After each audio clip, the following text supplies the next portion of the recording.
On nous a appris que le crime, c'est voler, c'est braquer, c'est tuer. Mais il existe un crime plus silencieux.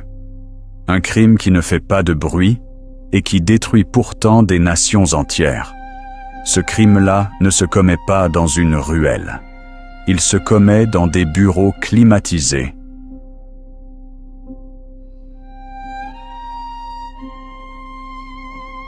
On l'appelle crime économique, corruption, blanchiment, détournement, fraude. Et contrairement aux crimes ordinaires, celui-ci ne vole pas un téléphone. Il vole une école, un hôpital, une route, un futur. Ce crime n'appauvrit pas une seule personne. Il appauvrit un peuple.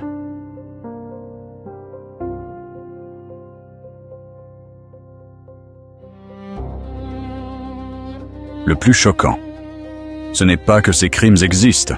Le plus choquant, c'est que le monde les tolère. Certains dirigeants pillent leur pays pendant des décennies, puis disparaissent avec des milliards.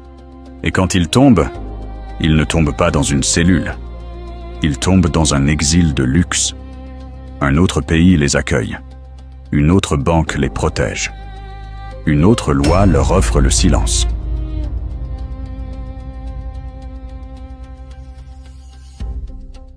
On croit souvent que la corruption est un problème du Sud. Mais l'argent volé ne reste jamais au Sud. Il voyage. Il traverse les frontières. Il se transforme. Il devient un appartement à Londres, une villa sur la Côte d'Azur, un compte en Suisse, une société écran quelque part, où personne ne demande d'où vient cet argent. Le crime économique est mondial, mais sa punition, elle, ne l'est pas.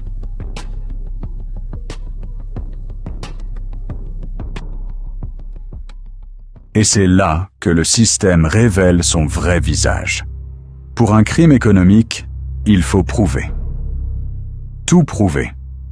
Prouver l'origine. Prouver le chemin. Prouver l'intention.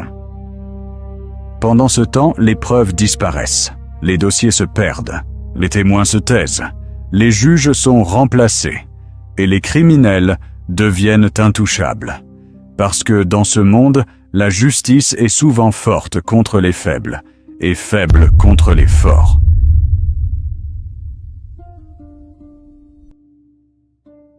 Mais ce crime-là laisse des traces. Ce n'est pas seulement de l'argent volé. C'est une génération sacrifiée. Quand un pays est pillé, il ne perd pas seulement des milliards.